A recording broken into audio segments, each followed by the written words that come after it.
Շատ լավ, շնորհակալություն պատվարժան դատարան, դատավարության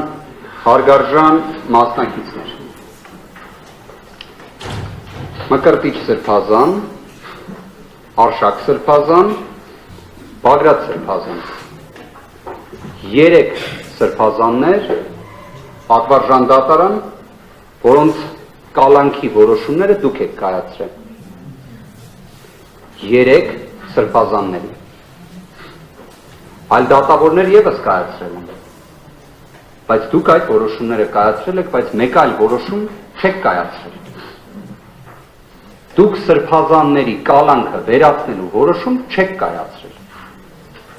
Ես իդեպ վստահ եմ, որ դուք պատվարժան դատարան հայ առաքելական Սուրբ եկեղեցու հետևորդ եք։ Ես այդ հարցը ձեզ չեմ տվել, բայց ես դրա համոզմունք ունեմ։ Ես ունեմ համոզմունք, որ դուք ունեք ներքին տառապանք։ Ես ունեմ համոզմունք, որ դատախազները ևս ունեն ներքին տառապանք։ Ես դրան եթե չհավատամ, ես ինքս իմ արժեհամակարգի, իմ հասարակության նկատմամբ պատկերացումների հետ հակասության մեջ կմտնեմ։ Տառապանքը մարդու համար է, այո։ Իդեպ տառապանքի մեջ գտնվող մարդիկ ունենում են ցանկություն հանդիպելու սրբազանի եւ դիմելու սրբազանին Աստված օգնական։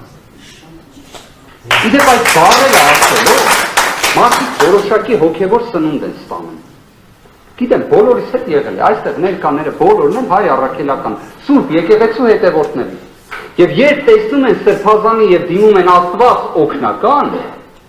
դրանով տառապանքից փորձ են անում ազատվելու, մեղմացնելու։ Պատվարժան դատարան, վստահ եմ, երբ դուք ժամանակին որոշում եք կայացրել դառնալու դատավոր, չեմ կարծում, որ երբևէ ձեր մեջ անցկացրել եք այդ հնարավոր իրավիճակը, որ դուք հենց լինելու եք թվով 3 սրբազանների, ում տեսնելիս դիմելու եք Աստված օգնական, իրենց ազատությունից զրկողի դերում եք հանդես գալու։ Վստահ եմ, դուք այդպես չեք պատկերացրել։ Ես գիտեմ, պատվարժան դատարան, որ հիմա դիրքորոշումը ներկայացնելով մենք անհավասար պայմաններում ենք, որովհետև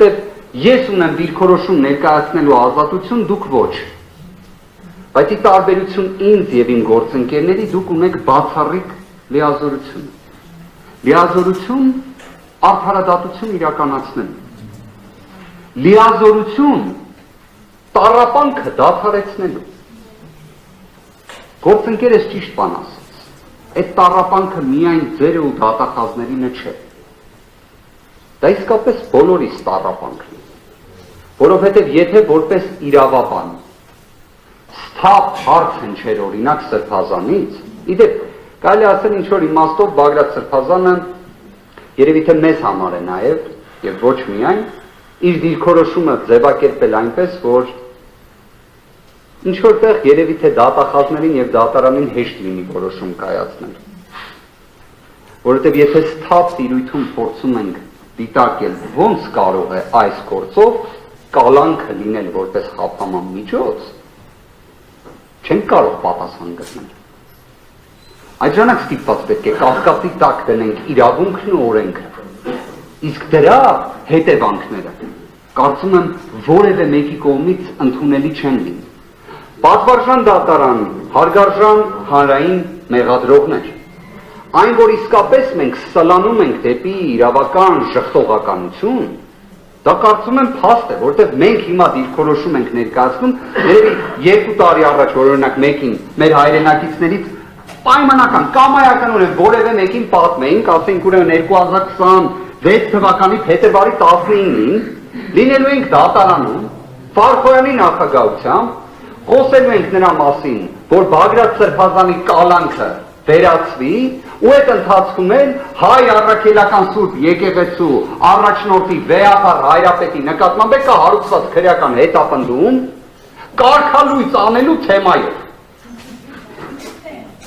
Այս դեպքում ում պատմեն, երևի կասեն Ավանի հոգեբուժարանա պետք գնալ եւ այլն եւ այլն։ Բայց հիմա սա այն իրականությունն է, որում գտնվում ենք։ Արդյոք Բագրատ Սրբազանի խափաման միջոցը փոխելով այս ապօրինությունների շղթան, քաղաքական հետապնդումների շղթան կդադարեցին։ Ոչ պատվարժան դատարան չի դադարեցի, որտեղ սա է մեր առօրյա իրականությունը։ Բայց դուք պարտավոր եք այս կալանքը վերացնել։ Դուք պարտավոր եք ուղղակի։ Անկախ նրանից ինչ կարգի հազար շրջանը որին հարգանքով կրթական։ Այդ պարտականությունը դուք ունեք, դուք եք վարույթ իրականացնողը, դուք եք պարտավոր նվազագույնի սկզբունքով առաջնորդվել։ Իհարկե այս դեպքում ճիշտ են ասում գործընկերներից, այստեղ նվազագույնի սկզբունքի անհրաժեշտություն էլ որպես այդպեսին չկա, որտեղ հիմնավոր կասկած չկա, պայման չկա, գործ չկա, այդ բոլորս գիտենք, բայց դուք այսպես թե այնպես ունեք պարտականություն կալանքը վերացնել։ Որոշակի իմաստով մեր հանրության համար էլ որ բարձ լինի, քանի որ դատախազը շատ կարճ անդրադարձ կատարեց։ Վերաքննիչ քրեական դատարանը ավելի մարդկային լեզվով ասած այս 6 ամսվա ընթացքում մի քանի դատական ակտերով առանձնացնեն դատավոր Պապոյանի եւ Ռշտունու որոշումները, ձեզ են դիմում պատվարժան դատարան, մեզ չեն դիմում ոչ էլ դատախազներին։ Պապոյանի կողմից երկու ռիսկերից մեկի մասով խոչընդոտելու ռիսկի ընդգծվեց, որ քանի որ դրանք գաղտնալսումներ են առավելապես եւ այլն, դրանց միջամտելու հնարավորություն չկա, բայց կա դեռևս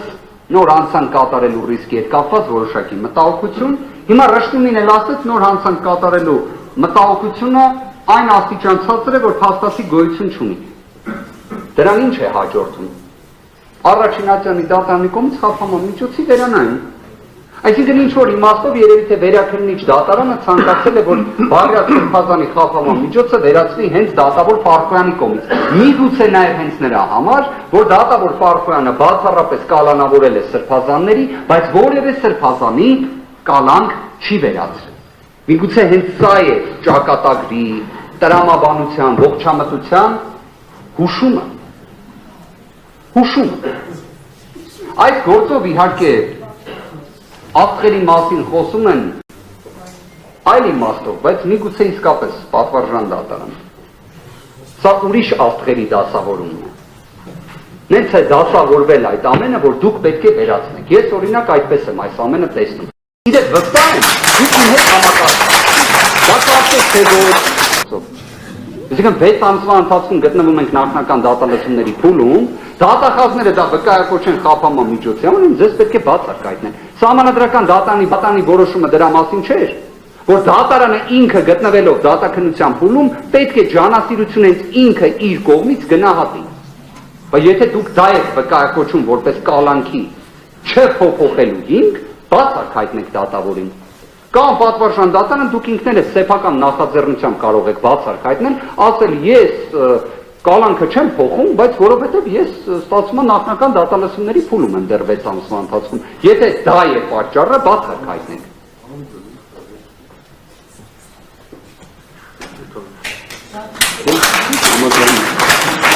Աստված օգնական սրբազան։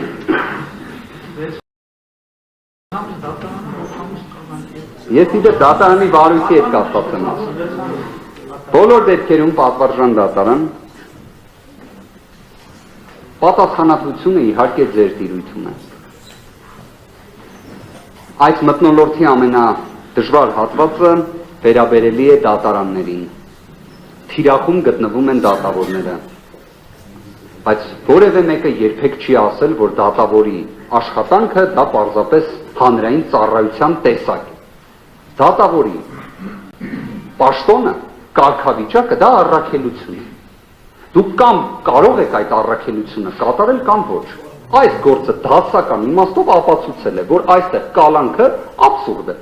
Համաչափությանը չի համապատասխանում, անհրաժեշտությանը չի համապատասխանում, որովհետև ես շատ լավ հիշում եմ 25 թվականի օգոստոս ամիսը։ Դատախազները բոլորի վերաբերյալ պնդում էին, որ պետք է լինի կալանքը որպես խափանման միջոց։ Դուք էլ բացառությամբ մեկ անձի բոլորի նկատմամբ ընտրում եք կալանքը որպես խափանման միջոց։ Դուք ձեր որոշման մասին եք խոսում։